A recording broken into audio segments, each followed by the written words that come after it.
प्रस्तावना, हेडिंग डालो प्रस्तावना, प्रियम्बल।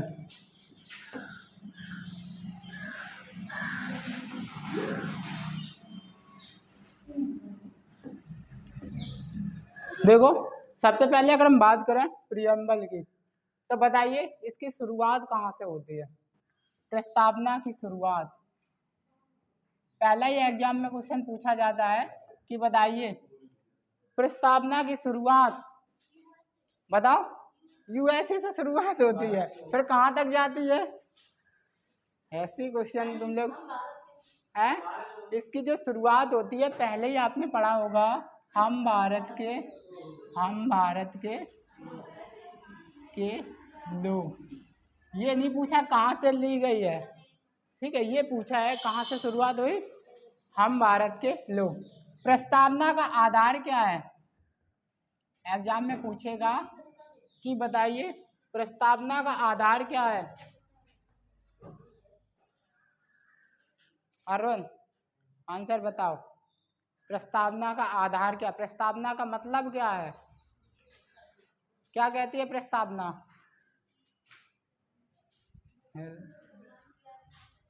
देखो प्रस्तावना का मतलब होता है कोई चीज आपने किताब पढ़ी होगी तो उस पर आपने देखा होगा कि उसकी जो हेडलाइन है पूरी लिखी होती है कि किताब के अंदर क्या क्या दिया गया है। तो प्रस्तावना में जो ये संविधान की प्रस्तावना है इसमें ये लिखा है कि संविधान के बारे में क्या क्या दिया गया, क्या क्या इसमें है। कोई विदेशी व्यक्ति आएगा वो ये नहीं पढ़ेगा पूरा संविधान पढ़ेगा, नहीं पढ़ेगा ना। वो सबसे पहले क्या करेगा, प्रस्तावना के वो हेडलाइन देखेगा क्या क्या इसमें दे रखा। आप मैथ भी पढ़ते हो, आपको चैप्टर ढूंढना पड़ता है, जैसे आपने परसेंटेज ढूंढा तो आपको कुछ तो पता, प्रस्तावना देखते हो कहाँ से कहाँ तक, कौन से अंक से कहाँ तक है, ठीक है। तो प्रस्तावना का आधार होता है, याद रखना इसका आधार है संविधान का परिचय, संविधान का परिचय। और आपको और भी क्वेश्चन याद रखने, अगर पूछा जाता है एक व्यक्ति थे MK पालकी वाला, बताओ इन्होंने क्या कहा था प्रस्तावना के बारे में? क्या कहा था इन्होंने? MK पालकी वाला थे, इन्होंने बताओ प्रस्तावना के बारे में क्या क्या कहा था, क्या वाक्य दिया था? और एक थे KM मुंशी, और एक थे ठाकुर भार्गव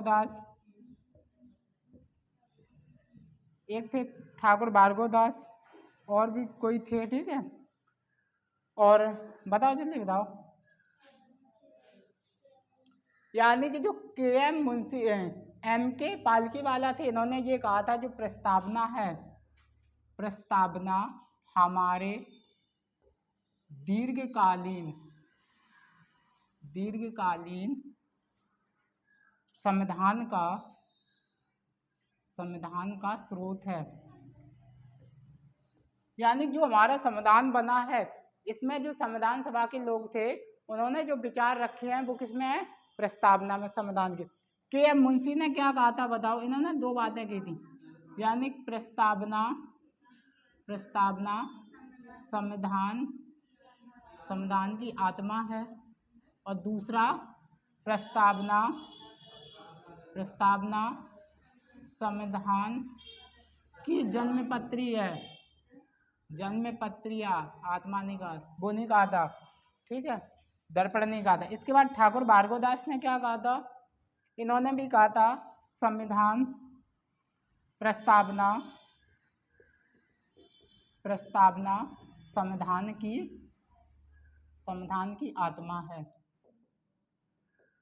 ठीक है, और ये अभिन्न अंग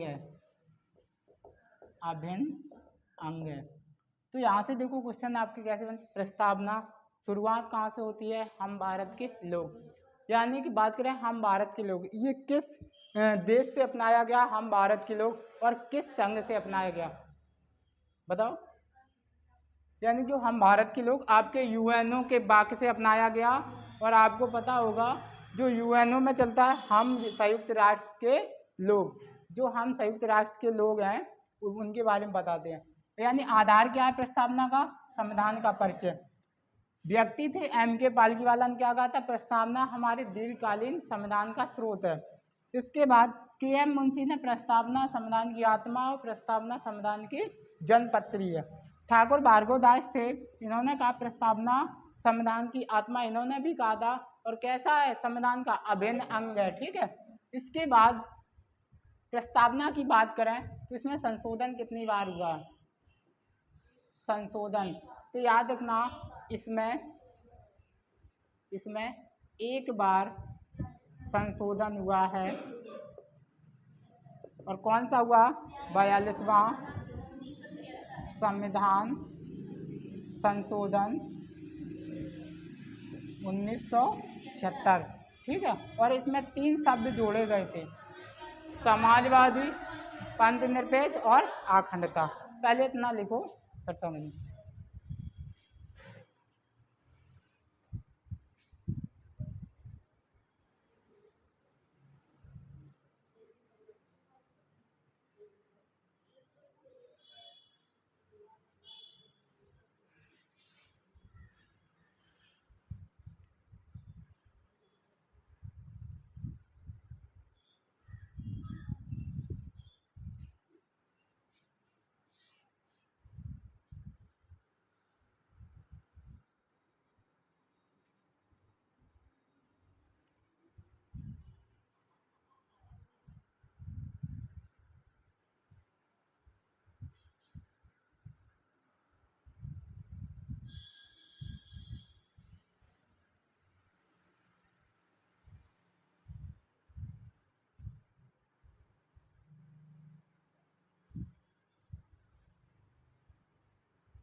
पूछ लेना जहाँ समझ में ना आए।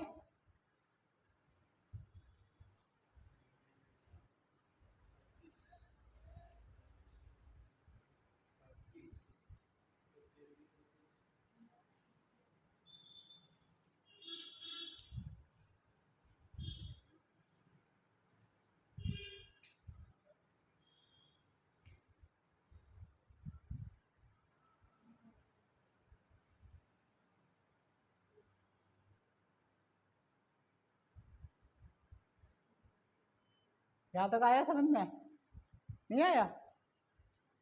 देखो, ठाकुर भार्गव दास थे, इन्होंने कहा था प्रस्तावना संविधान की आत्मा है। ऊपर व्यक्ति, ये 3 व्यक्ति थे एम के पालकीवाला, इन्होंने कहा था प्रस्तावना हमारे दीर्घकालीन संविधान का स्रोत है। इसके बाद दूसरे व्यक्ति हैं के एम मुंशी, इन्होंने कहा था प्रस्तावना संविधान की आत्मा, प्रस्तावना संविधान की जनपत्री है। इसके बाद तीसरे व्यक्ति हैं ठाकुर भार्गव दास, इन्होंने कहा था प्रस्तावना संविधान की आत्मा और अभिन्न अंग है। याद रखना। ठीक है। इसके बाद प्रस्तावना में सिर्फ एक बार संशोधन हुआ है, वो भी कौन सा, 42वां संविधान संशोधन 1976, और इसमें 3 शब्द जोड़े गए, समाजवादी, पंथ निरपेक्ष और अखंडता।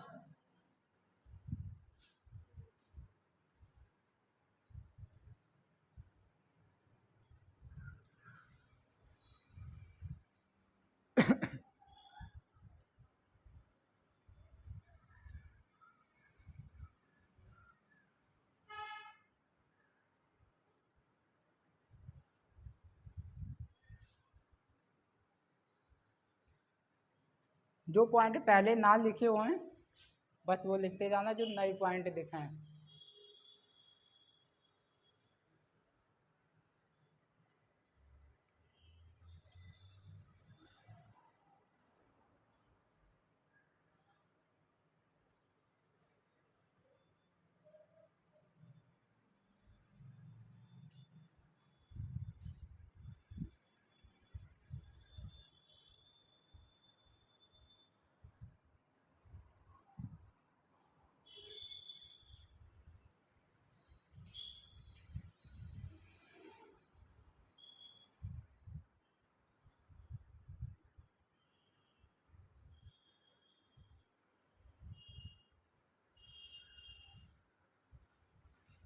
आपके साथ में नोट कर लो करियो है, फिर हम समझा देंगे अगर अच्छे से।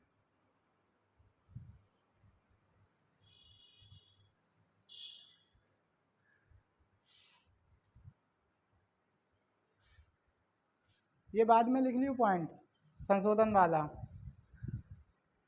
लिख लो, थोड़ी बाद में लिख लियो, जब हम तीनों चीज़ें लिखे हैं कि कौन कौन से शब्द जोड़े गए हैं।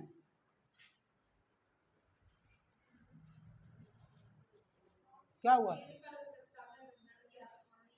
हाँ देखो, ठाकुर भार्गवदास जी ने कहा था प्रस्तावना संविधान की आत्मा और अभिन्न अंग है, यानी कि वो दिखाई नहीं देता, जैसे आत्मा दिखाई नहीं देती वैसे एक अभिन्न अंग माना गया संविधान की प्रस्तावना। ठीक है,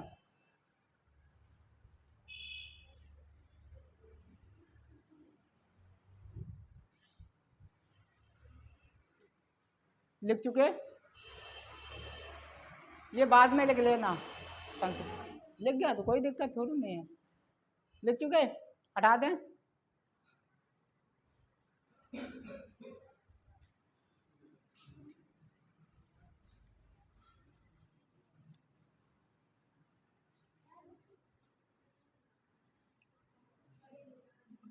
अब देखो, अगर बात करें प्रस्तावना में संशोधन, प्रस्तावना की अगर बात करें इसमें संशोधन, संशोधन एक बार हुआ है। कितने बार? एक बार। और कौन सा संशोधन हुआ? 42वां, लिखा जी 42वां संविधान संशोधन 1976। और इसमें 3 शब्द जोड़े गए, 3 शब्द जोड़े गए। कौन कौन से? पहला समाजवादी, दूसरा पंथ निरपेक्ष, पंथ निरपेक्ष, और तीसरा अखंडता। ठीक है, तो देखो ये एग्जाम में बहुत बार पूछा गया है कि बताइए 42वां संविधान संशोधन के तहत 1976 में प्रस्तावना में कितने शब्द जोड़े गए? 3 शब्द जोड़े गए। आपको पता होगा समाजवादी, पंथ निरपेक्ष, अखंडता।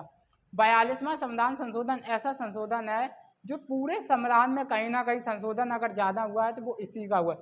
इससे आपको पता होगा 42वें संविधान संशोधन को मिनी कॉन्स्टिट्यूशन, मिनी कॉन्स्टिट्यूशन कहा जाता है, यानी कह सकते हैं भारत का लघु संविधान, इसी को कहा जाता है। ठीक है, याद रखना। अगला पॉइंट, प्रस्तावना की अगर हम बात करें, प्रस्तावना, प्रस्तावना का एक विचार और एक भाषा, और आपको पता होगा एक चीज और ली गई थी, स्वतंत्रता, स्वतंत्रता, बंधुत्व और समता का आदर्श, और आपको पता होगा न्याय। ये न्याय कहाँ से लिए गए बताओ? देखो, सबसे पहले विचार अमेरिका से, प्रस्तावना का जो विचार है वो कहाँ से? अमेरिका से। भाषा ऑस्ट्रेलिया से, ऑस्ट्रेलिया से। और न्याय रूस से। और अगर बात करें स्वतंत्रता, बंधुत्व, समता का बात जो आदर्श कहाँ से लिए गए? अमेरिका से। यानी कि जो स्वतंत्रता, बंधुत्व और समता का आदर्श ये कहाँ से अपनाया गया? आपको हमने स्रोत पढ़ाए थे, एक हमने पढ़ाया था फ्रांस, पढ़ाया था, ब्रिटेन और बता रहे तुम लोग, बस तुम लोगों ने तो याद रखना ये कहाँ से लिए? फ्रांस। ठीक है, याद रखना। और स्वतंत्रता आपको पता होगी फ्रांस की क्रांति से अपनाई गई है। ठीक है, देखो प्रस्तावना की बात करें, संशोधन कितनी बार हुआ? एक बार। कौन सा संशोधन हुआ? 42वां संविधान संशोधन 1976। इसमें 3 शब्द जोड़े गए। कौन कौन से? समाजवादी, पंथ निरपेक्ष और अखंडता। 42वें संविधान संशोधन को आपको पता होगा मिनी कॉन्स्टिट्यूशन कहा जाता है। इसके बाद प्रस्तावना की अगर हम बात करें तो विचार कहाँ से लिया? अमेरिका से। भाषा ऑस्ट्रेलिया से। स्वतंत्रता, बंधुत्व और समता का विचार फ्रांस से। और यानी न्याय इसमें कहाँ से? रूस से। ठीक है, और न्याय कितने प्रकार के इसमें? 3 प्रकार के। ठीक है, चलो इन्हें बाद में पढ़ें, लिख लो। 4 चीजें हैं जो एग्जाम में पूछी गई हैं। ये स्रोत बहुत पूछे जाते हैं इसकी प्रस्तावना के।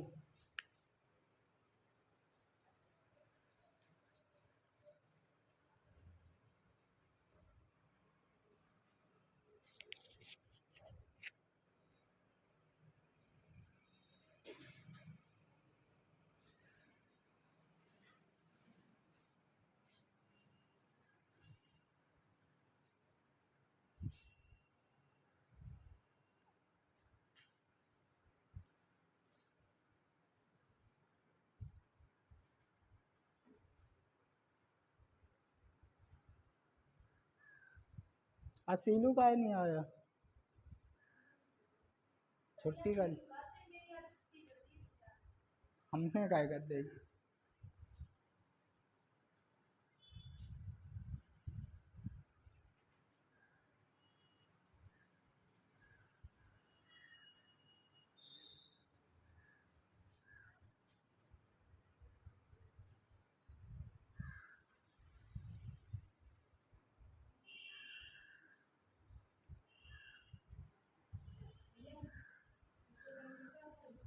कौन सा? ये स्वतंत्रता, बंधुत्व और समता के जो आदर्श हैं ये कहाँ से लिए? फ्रांस से। ठीक है, याद रखना फ्रांस से ये अपनाए गए हैं। 4 चीज़ें आपको प्रस्तावना की याद रखना। पहले विचार अमेरिका, भाषा ऑस्ट्रेलिया और स्वतंत्रता, बंधुत्व और समता ये आपके फ्रांस से लिए और न्याय आपके रूस से लिए। ठीक है, ये एग्जाम वाले बहुत पॉइंट हैं। और मौलिक अधिकार, अच्छा मौलिक कर्तव्य कहाँ से लिए? ऑस्ट्रेलिया से। Very good. मौलिक कर्तव्य ना कि मौलिक अधिकार। कहाँ से लिए? अमेरिका से। Very good. और कहाँ से लिए? कब मार खाओगे तुम लोग? रूस से लिए हैं मौलिक कर्तव्य, मौलिक अधिकार लिए हैं यूएसए से। सब बेकार कर दिया पढ़ा पढ़ाया। कॉपी कल पढ़ी तो है नहीं, हमें पता है कल पढ़ी गई तो नहीं कॉपी, यहाँ से गई कॉपी घर पे रख दी गई। तो भाई तो कह रहे पढ़ी नहीं गई, देखी गई। पढ़ने में और देखने में अंतर है। ये लिख लिया यहाँ तक? ठीक। हाँ, सिर्फ 42वें संविधान संशोधन को ही कहा जाता है लघु संविधान। याद रखना, इसमें इतने 50 संविधान संशोधन होंगे। जब संशोधन पढ़ाएंगे उसमें बताएंगे कहाँ कहाँ। मौलिक अधिकार में तो है, मौलिक कर्तव्य में तो है, ठीक है, सब में संशोधन है।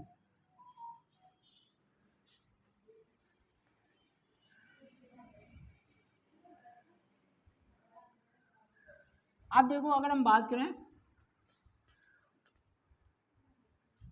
करें प्रस्तावना, जो प्रस्तावना है इसका जो प्रस्ताव है, बताओ ये किसने पेश किया था? आपको पता होगा जो प्रस्तावना का प्रस्ताव है वो 13 दिसंबर 1946 को संविधान सभा की जब तीसरी बैठक थी तो किसने पेश की थी? पंडित जवाहरलाल नेहरू ने। और इसे स्वीकृति कब मिली थी? 22 जनवरी 1947 को। और आपको ये भी पता होगा कि जो प्रस्तावना है कि यानी कि प्रस्तावना में पहली बार इसमें क्या हुआ था, जन्म जो इनके जनक बोले गए थे, कौन बोले गए थे? पंडित जवाहरलाल नेहरू। ठीक है, याद रखना। तो पहले याद रखना 13 दिसंबर 1946 को, याद रखना 13 दिसंबर 1940 को पंडित जवाहरलाल नेहरू ने संविधान सभा में प्रस्तावना या उद्देश्य का प्रस्ताव पेश किया था। बातें नहीं पेश किया था, ठीक है। पर प्रस्तावना को स्वीकृति कब मिली थी? प्रस्तावना को स्वीकृति तो याद रखना 22 जनवरी 1947 को। प्रस्तावना के जनक कौन कहे जाते हैं? प्रस्तावना के जनक कौन है? पंडित जवाहरलाल नेहरू। और अगर हम बात करें प्रस्तावना के सुलेखक कौन है? प्रस्तावना के सुलेखक यानी जो लिखने वाले व्यक्ति कौन है प्रस्तावना को? बसंत कृष्ण वैद। और आपको पता होगा कि ये जो प्रस्तावना क्वेश्चन रेलवे में बहुत ज़्यादा आए हैं, आप ग्रुप बी उठा के देख लो, एनटीपीसी उठा के देख लो, सबसे ज़्यादा क्वेश्चन प्रस्तावना से संविधान से पूछे जाते हैं, ठीक है। अगला पॉइंट, जो प्रस्तावना है, प्रस्तावना का पूछ सकते प्रस्तावना की प्रकृति क्या है? प्रस्तावना की प्रकृति क्या है बताओ? हैं? एकता अखंडता तो नहीं है प्रस्तावना की प्रकृति, बताओ। प्रस्तावना की जो प्रकृति है वो याद रखना, मूल रूप से न्याय है इसके। और क्या क्या है बताओ? न्याय हो गए, लिखाए हमने, न्याय, स्वतंत्रता, बंधुत्व, ठीक है। मूल रूप से न्याय, स्वतंत्रता, बंधुत्व, ये क्या है इसके? ये इसकी क्या है? प्रकृति है।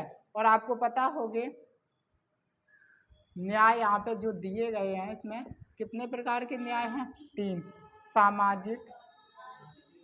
सामाजिक न्याय, दूसरा आर्थिक न्याय और राजनीतिक न्याय। आपको यहाँ से पूछा जाए क्वेश्चन कि बताइए जो प्रस्तावना में न्याय दिए गए हैं किस आर्टिकल में इनको रखा गया है? बताओ। सामाजिक, आर्थिक और राजनीतिक न्याय की बात करें तो किस आर्टिकल में बात की गई है? ये भी बहुत हमने अच्छे से पढ़ा दिया था, पुरानी कॉपी वालों को याद होगा। आर्टिकल जो 38 है, बताया था हमने आपके राज्य के नीति निर्देशक तत्व में, तो वहाँ पे आर्टिकल 38 में इन तीनों का उल्लेख किया गया। और क्वेश्चन पूछा जाए न्याय की रक्षा कौन करते हैं, तो जो आपके डीपीएसपी हैं और मौलिक अधिकार दोनों रक्षा करते हैं, ठीक है। तो सबसे पहले देखो प्रस्तावना का प्रस्ताव का पेश किया गया 13 दिसंबर 1946 को, और किसने पेश किया था? पंडित जवाहरलाल नेहरू ने। और प्रस्तावना को स्वीकृति कब मिली? 22 जनवरी 1947 को। प्रस्तावना के जनक कहे जाते हैं पंडित जवाहरलाल नेहरू, और इसके सुलेखक कौन है? बसंत कृष्ण वैद्य। अब इसकी प्रकृति कैसी है प्रस्तावना की? इसमें यानी कि मूल रूप से न्याय है, स्वतंत्रता और बंधुत्व है और समानता भी है, ठीक है। तो ये न्याय अगर उसने पूछे कितने प्रकार के हैं? 3 प्रकार, सामाजिक, आर्थिक और राजनीतिक। लिख लो। हाँ, जिसका लिखा हो ना लिखें, जिसका लिखा ना लिखा हो वो लिख लें, और जिनका लिखा है वो रिवीजन करते चलें बस।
कर लिया नोट?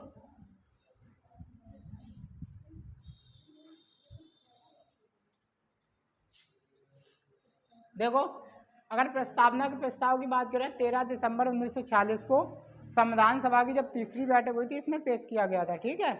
और इसे किसने पेश किया था? पंडित जवाहरलाल नेहरू ने। और याद रखना इसे स्वीकृति कब मिल गई थी? 22 जनवरी 1947। प्रस्तावना के जनक पूछे जाते हैं पंडित जवाहरलाल नेहरू, सुलेखक बसंत कृष्ण वैद्य। और प्रस्तावना की प्रकृति है मूल रूप से न्याय, स्वतंत्रता, बंधुत्व, समानता, ये सभी इसकी प्रकृति है। न्याय 3 रूप से दिए, किसमें? सामाजिक, आर्थिक और राजनीतिक, ठीक है। अब देखो, अब हम बात करें, अब आते हैं इसके शब्दों पे। हाँ, ये बताओ प्रस्तावना संविधान को लागू करने की तिथि कहाँ कहाँ दी गई है? हाँ, ये एग्जाम में पूछा गया है। जहाँ यानी कि जब संविधान लागू हुआ था 26 जनवरी 1950 को, तो ये जानकारी कहाँ कहाँ पे दी गई? पहली याद रखना, आपके प्रस्तावना का जब पूरा वाक्य पढ़ोगे, हम भारत के लोग, जब लास्ट तक पढ़ोगे तो वहाँ पे एक आपको तिथि देखने को मिलेगी। और दूसरा आर्टिकल आपका 394 है, वहाँ पे देखने को मिलता है, ठीक है। इसके अलावा कहीं नहीं है। अब देखो, अब हम बात करें पहला जो शब्द यानी प्रस्तावना के शब्द, प्रस्तावना के शब्द, पहला आपका कौन सा शब्द आएगा? प्रस्तावना में जब पहला शब्द शुरू करेंगे, हम भारत के लोग भारत को संप्रभु, यानी पहला शब्द क्या आएगा? संप्रभुता या संप्रभु, ठीक है। पहला शब्द लिखिए संप्रभु। बाकी हम इसके बारे में बहुत अच्छे से बता चुके थे। सबसे पहले इसका अर्थ क्या होता है? अर्थ बताओ। यानी कि भारत, जो देश अपने आंतरिक और बाहरी निर्णय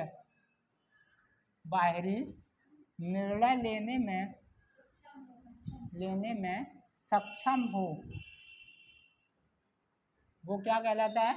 संप्रभु देश कहलाता है। इसके बाद इसका सिद्धांत किसने दिया था? ग्रेनवेल ऑस्टिन ने। याद रखना, जो संप्रभु है इसकी वास्तविक शक्ति और अगर पूछे नामात्र की शक्ति ये किसके पास है? हाँ, संप्रभुता की यानी संप्रभु की वास्तविक शक्ति किसके पास है? नामात्र की। देखो, नामात्र की है राष्ट्रपति के पास, और दूसरी प्रधानमंत्री के पास, ये दोनों किसके होंगे? सरकार, ठीक है। अगला पॉइंट पूछे, यानी पूछा जाए जो वास्तविक हो गई, नामात्र हो गई, और इसके कानूनी संप्रभुता, कानूनी शक्ति किसके पास है इसकी? यानी जो संप्रभुता है इसकी कानूनी शक्ति किसके पास है? संविधान के पास, ठीक है, संविधान के पास। याद रखना, ये पॉइंट आपको है, लिख लिए। पहला देखो, संप्रभुता का अर्थ क्या है? जो देश अपने आंतरिक और बाहरी निर्णय लेने में सक्षम हो, और वही क्या कहलाता है? संप्रभु देश का। यानी किसी देश पर निर्भर, जैसे कोई सीमा घटाना या बढ़ाना, वो किसी अन्य देश से ना पूछकर अपने कार्य स्वयं करे, तो वो क्या है? अपने, यानी कि संप्रभु देश कहलाता है। आंतरिक निर्णय कौन कौन से? जो देश के आंतरिक भाग में जो भी निर्णय होते हैं, बाहरी जो भी आपकी संधि होती, सम्मिलित, ये सब चीज़ हम समझा चुके हैं आपको। वास्तविक शक्ति की बात करें तो इसमें जो प्रधानमंत्री के पास है नामात्र की शक्ति, इसके पास किसके पास है? राष्ट्रपति के पास। और ये दोनों किसके अभिन्न है? सरकार के। कानूनी संप्रभुता की शक्ति पूछी जाए किसके पास है? संविधान के पास है, लिख लो।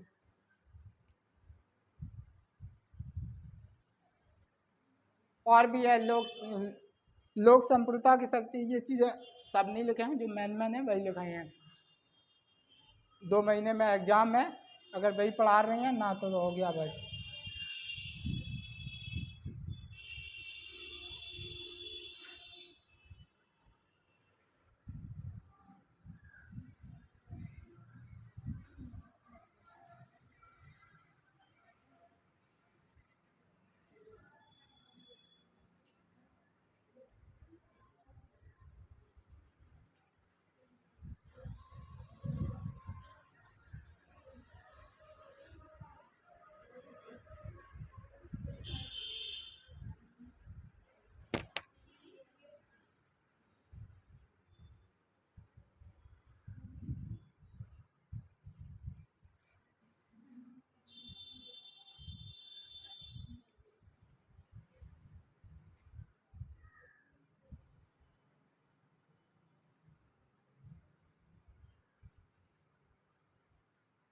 तुम लोग ऐसा करो, एक एक चैप्टर के नोट्स बना जा रहे हैं, तो एक एक चैप्टर के वही हैं जो एग्जाम में बिल्कुल नहीं हैं।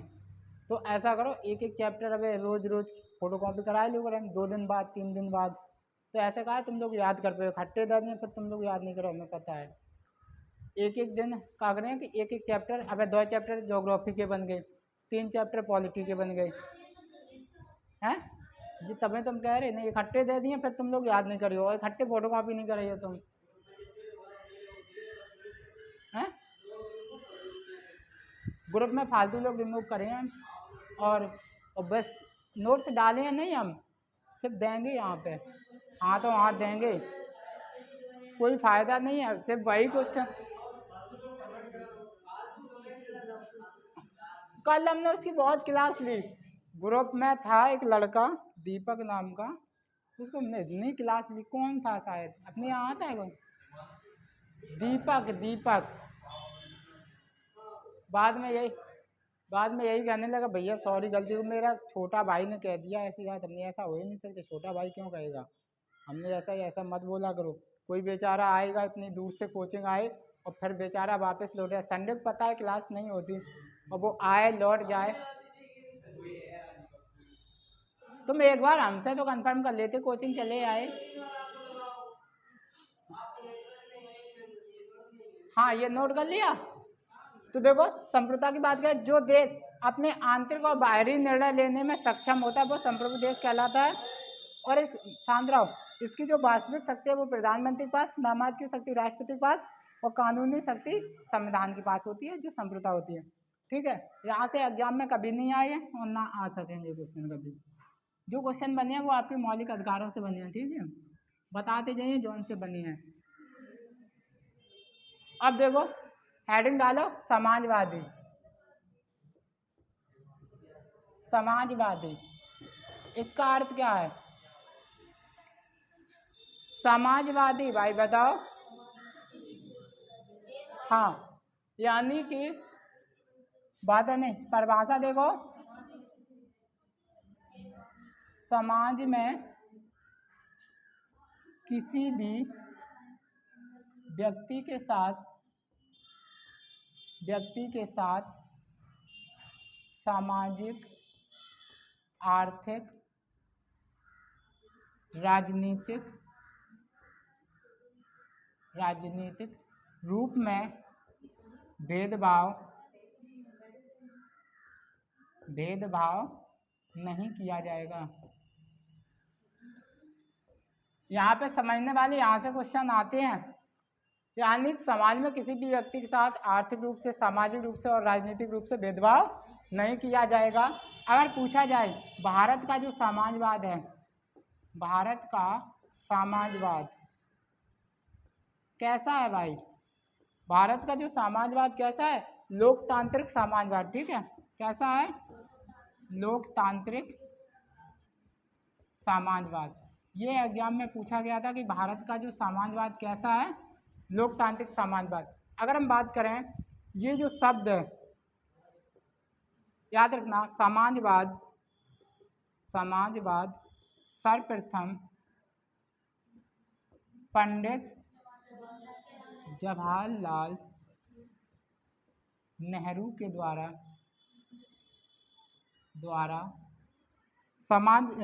समाजवाद सर्वप्रथम पंडित जवाहरलाल नेहरू के द्वारा अपनाया गया था। और ये जो समाजवादी है, ये वैसे बोल सकते हो जैसे आपने इकोनॉमिक्स में पढ़े होंगे, जैसे व्यापारिक क्षेत्र होते हैं और एक कुछ निजी क्षेत्र होते हैं, यानी दोनों जब साथ साथ मिलकर कार्य करते हैं उसमें क्या हो, समाजवाद की विशेषता होती है। आपको पता होगा भारत का जो समाजवाद यानी किस आधार पर है? लोकतांत्रिक आधार पर। भारत में कैसी अर्थव्यवस्था अपनाई गई? एग्जाम में पूछा जाएगा, भारत में अर्थव्यवस्था कौन सी है? अर्थव्यवस्था याद रखना मिश्रित है। यहाँ पे यानी कि मिश्रित अर्थव्यवस्था है। और आपको पता होगा जहाँ पे निजी क्षेत्र और व्यापारिक क्षेत्र, दोनों क्षेत्र, औद्योगिक क्षेत्र दोनों साथ में कार्य करते हैं, उसे क्या बोलते हैं? मिश्रित। और जैसे सामाजिक अर्थव्यवस्था की बात करें, वो कहाँ पे है? सामाजिक की बात करें वेरी गुड, तुम्हें लोगों को कुछ पता नहीं। समाजवादी अर्थव्यवस्था, बताओ ये कहाँ पे है? ये है रूस में। और पूंजीवादी,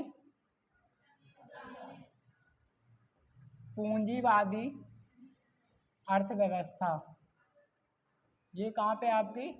अमेरिका में। यहाँ तीनों से क्वेश्चन आए हैं।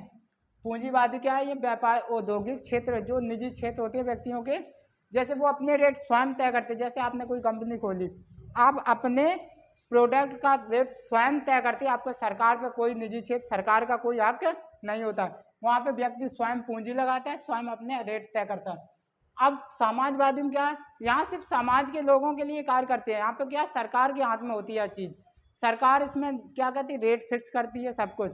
लेकिन जब दोनों रूप देखे पंडित जवाहरलाल नेहरू ने, तो उन्होंने कौन सी अपनाई? मिश्रित अर्थव्यवस्था। या सरकार का भी उस पर अधिकार होता है और जो औद्योगिकपति होता है उसका भी अधिकार होता है। आपको जीएसटी है वो कौन लगाती है? सरकारी तो लगाती है। तो इसलिए वो दोनों का अधिकार किस पे है? मिश्रित अर्थव्यवस्था पर, यानी औद्योगिक क्षेत्र और सरकार दोनों का अधिकार होता है। ठीक है, याद रखना। ये समाजवादी, अगर हम समाजवादी की बात करें तो ये किसने सर्वप्रथम अपनाई थी? पंडित जवाहरलाल नेहरू के द्वारा दिया गया शब्द था। ठीक है, लिख लो।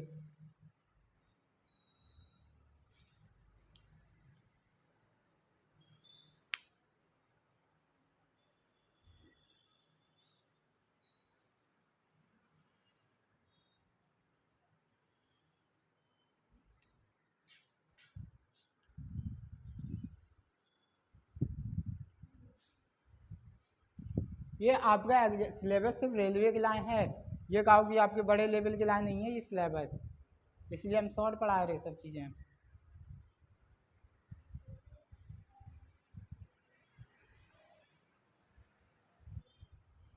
पुरानी कॉपी रखी हुई है सबके पास? सब फेंक दे, बकरियां खाए गई का? रखी है तो ठीक है।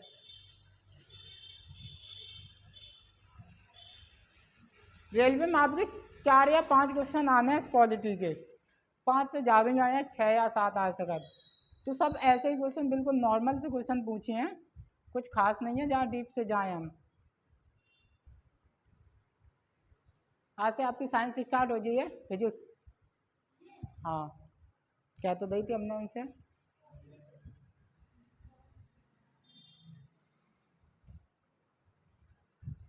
और बायोलॉजी भी स्टार्ट हो जाए, जल्दी ख़त्म कर दें साइंस की।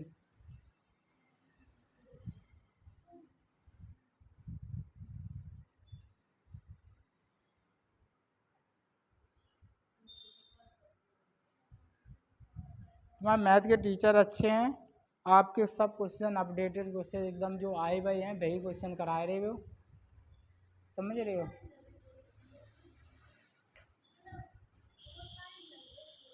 उन्हें समझने में थोड़ा टाइम लगेगा आपको, या तो आपकी कैलकुलेशन इतनी अच्छी हो, फास्ट हो।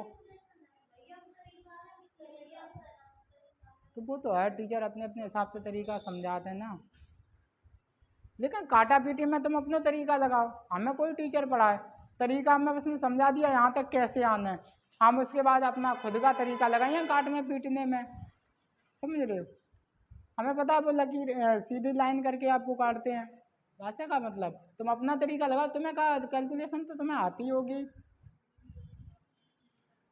पुराना तरीका मत भूलो। ऐसे नहीं है, हाँ उनका तरीका या उनका पढ़ो और काटने का तरीका अपना रखो बस।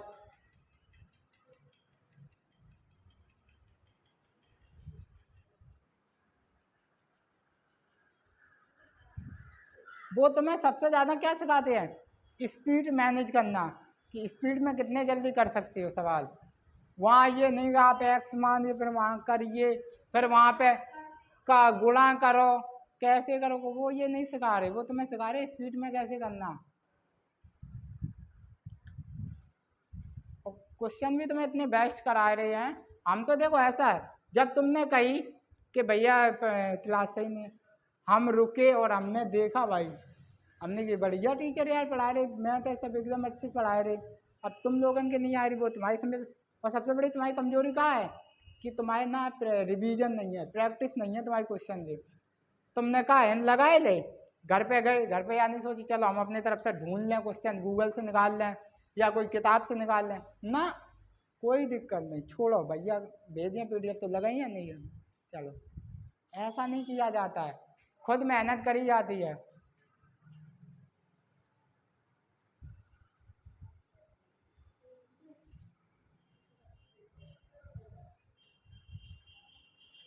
बड़ी बड़ी कोचिंग में पता है 3-3 टीचर मैथ के लगते हैं, और इसलिए लगते हैं, अगर एक ही टीचर बेचारा कब लोग कोर्स कर पाएगा कंप्लीट, समझ रहे हो। लेकिन कैलकुलेशन अपनी अच्छा रखो, कोई भी आए टीचर कोई दिक्कत नहीं। देखो हटा दें,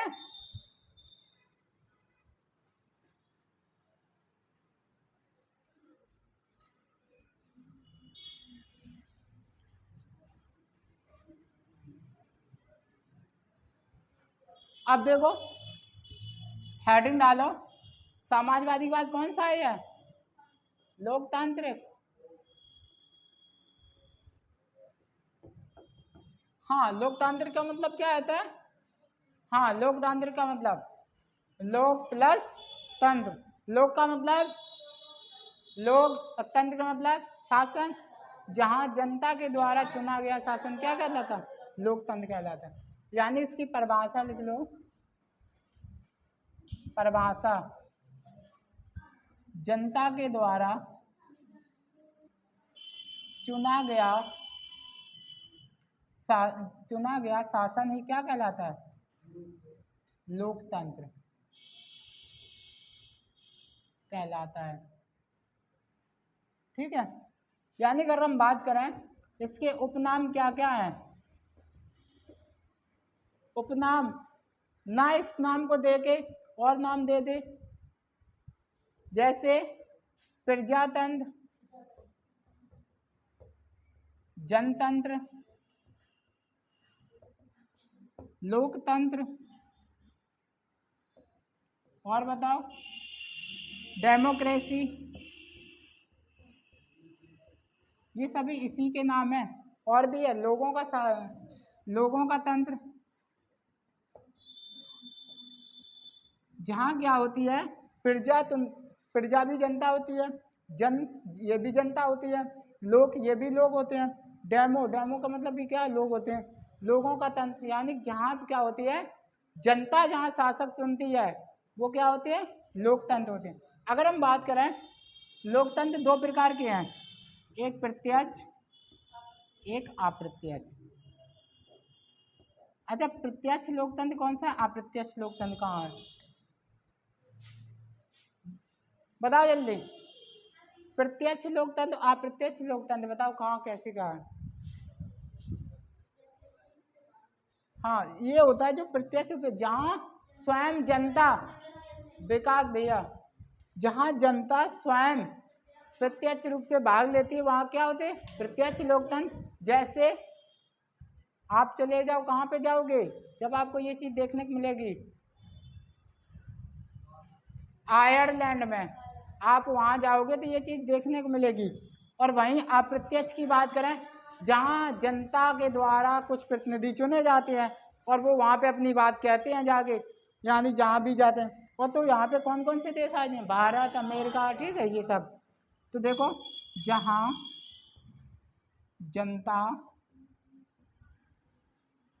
जनता अपने निर्णय स्वयं लेती है, ठीक है, तो याद रखना वो कौन सा है, प्रत्यक्ष लोकतंत्र, जैसे आयरलैंड। इसके बाद याद रखना जहाँ जनता अपने चुने गए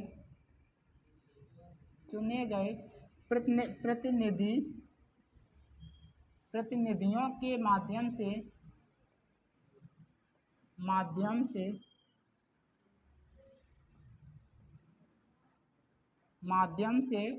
निर्णय लेती है, तो वहां पे कौन सा है, अप्रत्यक्ष लोकतंत्र। जैसे भारत, अमेरिका, ठीक है, लिख लो। तो याद रखना 2 प्रकार के लोकतंत्र होते हैं, एक प्रत्यक्ष एक अप्रत्यक्ष।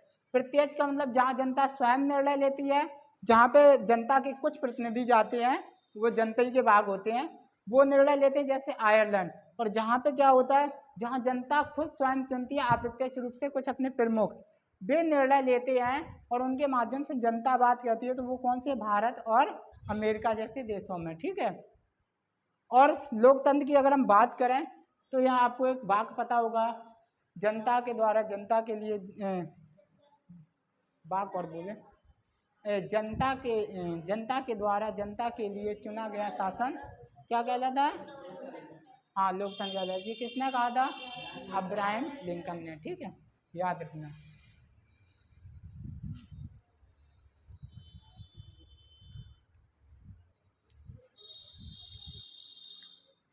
ये आपका लोकतंत्र भी खत्म हो गया, ठीक है।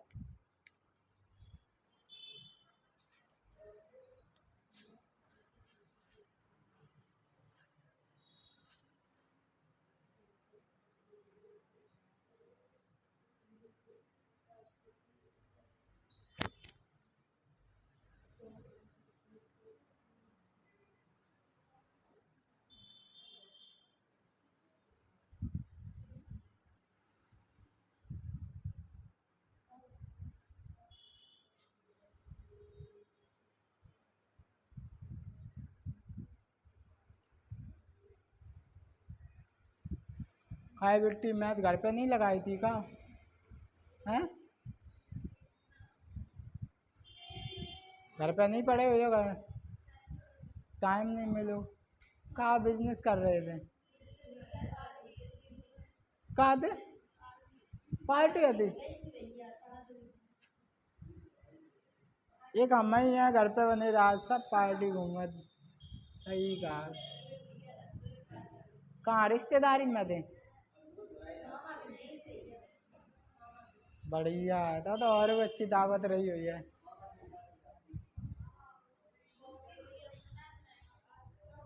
बता मेरे को।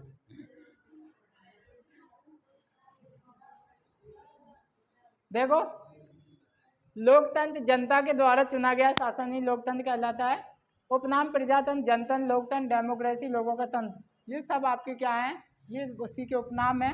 और आपको पता होगा ये दो प्रकार से होते हैं, प्रत्यक्ष और अप्रत्यक्ष, ठीक है। बस लोकतंत्र आपका हो गया समाप्त। अब हेडिंग डालो गणतंत्र।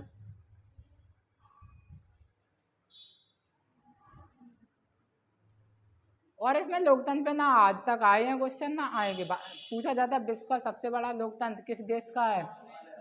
अमेरिका का। और किसने कहा अमेरिका का?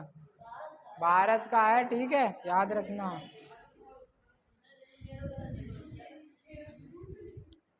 देखो,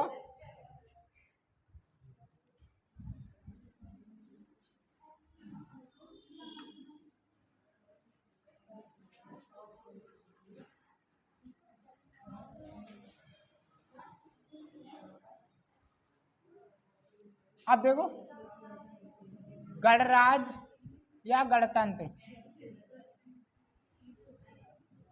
अच्छा इसका मतलब क्या होता है? आरोन, बात नहीं बताओ इसका अर्थ क्या होता है? दोनों लोग बताओ ना, वहीं आगे मारे हैं, जल्दी बता दो दोनों लोग। हाँ, गणतंत्र या गणराज्य का मतलब क्या होता है? गणेश जी, भगवान गणेश भी सुन के क्या हो गए, मतलब वो ये कहते भारत हम, उन्होंने बहुत पहले ये धरती छोड़ दी होगी, अगर वो आज होते ना तो वो ये कहते भगवान पहले ही उठा लो हमें। ऐसे ऐसे लोग आ जाते हैं धरती पे, क्या बताएं, गलती से आ गए तुम लोग। चुनाव होता है? अच्छा, बस तुम अपने क्वेश्चन बंद ही रखो तो अच्छा है। देखो, गणतंत्र या गणराज्य का मतलब होता है जहां का प्रमुख वंशानुगत ना होकर निर्वाचित होता है, वो क्या कहलाता है? गणराज्य।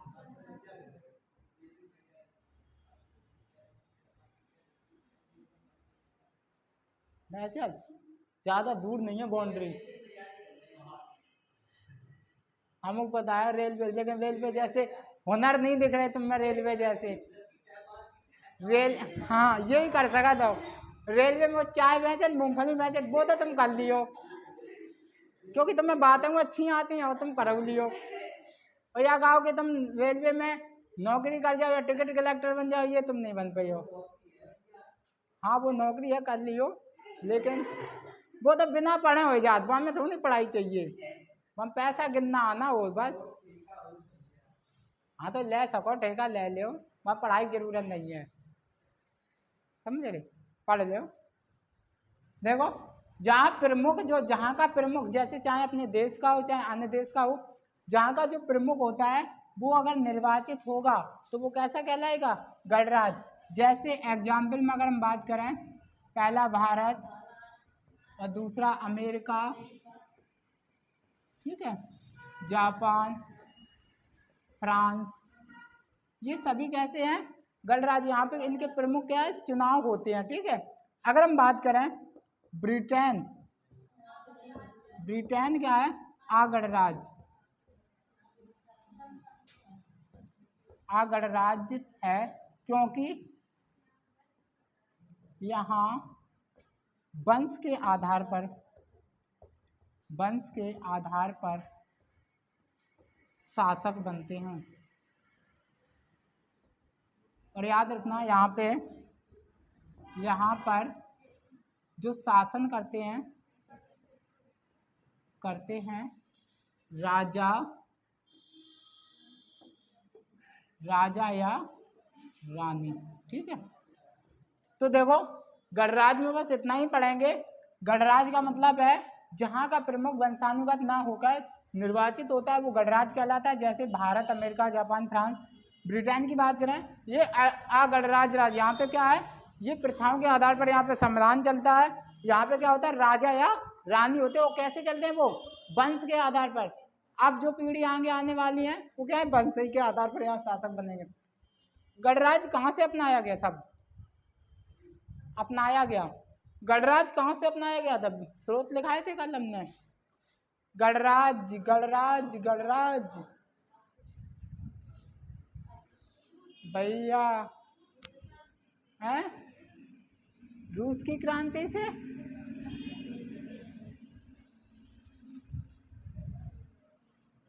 अच्छा ये बताओ, परसों जो हमने लिखाया था वो कितने लोगों ने ईमानदारी से पढ़ा था, हाथ उठा दो। और अगर हमने पूछना स्टार्ट कर दिया तो एक तरफ से मारेंगे सब है। हमने दो चीज लगाए थे, एक फ्रांस से लगाया था गणराज्य, और दूसरा बंधुत्व, समता और ये सब आपके आदर्श लगाए थे। क्या पता क्या होगा तुम लोगों का, हमें तो डर लगता है। तुम लोग नाक कटा दियो हमारे, और कुछ नहीं। पढ़ा जरूर रहे हैं, लग रहा है ऐसे। देखो गणराज्य लिख लो, खत्म गणराज्य।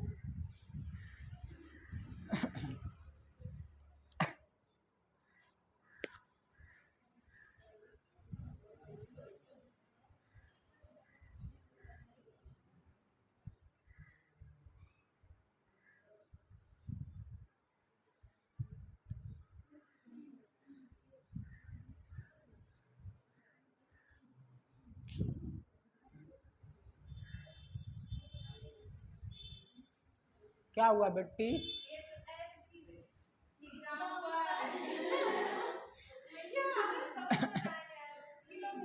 ले भाई, वैसे उदाहरण लिखते हैं, उदाहरण बस। अब ठीक, हाँ तुम लोग मतलब और कहीं ध्यान नहीं था उसको, उसी पे ध्यान था। हाँ अब लिख लो जल्दी जल्दी। सही कहते हैं ना, इंसान को सही जगह नहीं ध्यान दे, जहाँ थोड़ी सी गलती हुई वहीं पे ध्यान रही कि हाँ तुम कहाँ गलती करी।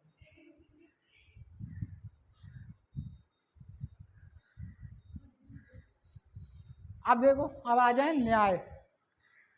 आज खत्म कर दें, ये टाइम कितना हो गया, हाँ 10:37, 10:43 मेरे में 38 हुआ। चलो बस छोड़ ही रहे, 10 मिनट और पढ़ाए दें। हम्म, हाँ मॉक टेस्ट करा देंगे।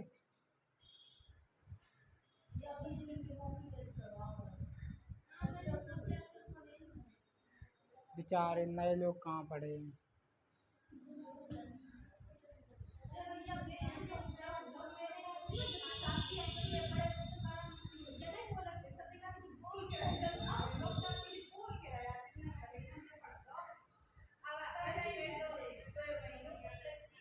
साढ़े 9 बजे से टाइम जल्दी कर लो, हो जाए मॉक टेस्ट।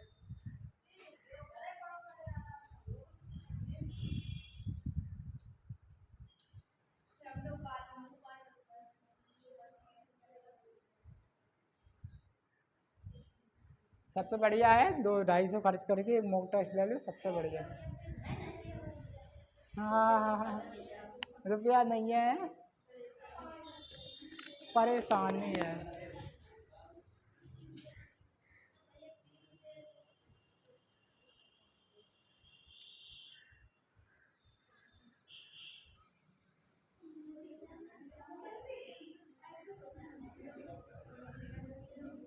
लिख लिया तुम लोग, बहुत लेट नोट करो।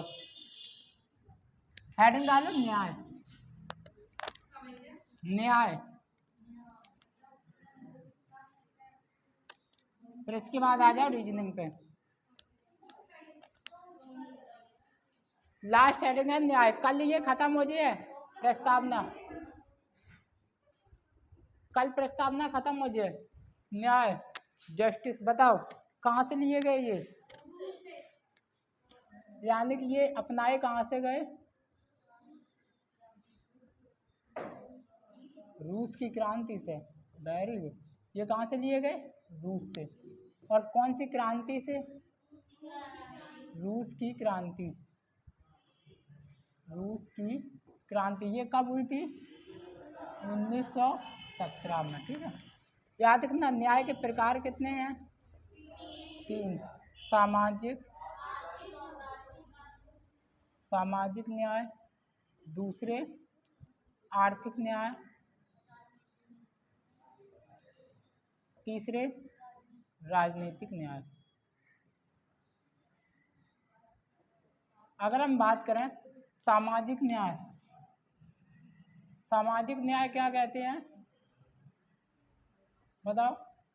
समाज में किसी भी व्यक्ति के साथ, यानी किसी भी अवसर में आप भेदभाव में, यानी किसी भी समाज में आर्थिक स्थिति के रूप में या अवसर के रूप में या किसी भी कारण से भेदभाव नहीं किया जाएगा। याद रखना, किसी भी व्यक्ति को समाज में अवसर से वंचित नहीं किया जाएगा। ठीक है, और ये कहाँ से कहाँ तक है? सामाजिक न्याय। सामाजिक न्याय आपके अनुच्छेद 14 से लेकर 18 तक। ठीक है, सामाजिक न्याय की अगर हम बात करें तो आपके अनुच्छेद 14 से लेकर 18 तक बात की गई। ठीक है, अगर न्याय की बात करें तो ये आपके डीपीएसपी के आर्टिकल 38 में दिए गए हैं। ठीक है, लिख लो, बाकी कल पढ़ाएंगे। ठीक है, और इतना ही रखो न्याय तक। और कॉपी पढ़ के आना, जितने पढ़ाए हैं जल्दी जल्दी में रिवीजन। बहुत शॉर्ट में पढ़ा दिए ये क्वेश्चन, और हर एग्जाम का एक भी छूटा नहीं क्वेश्चन।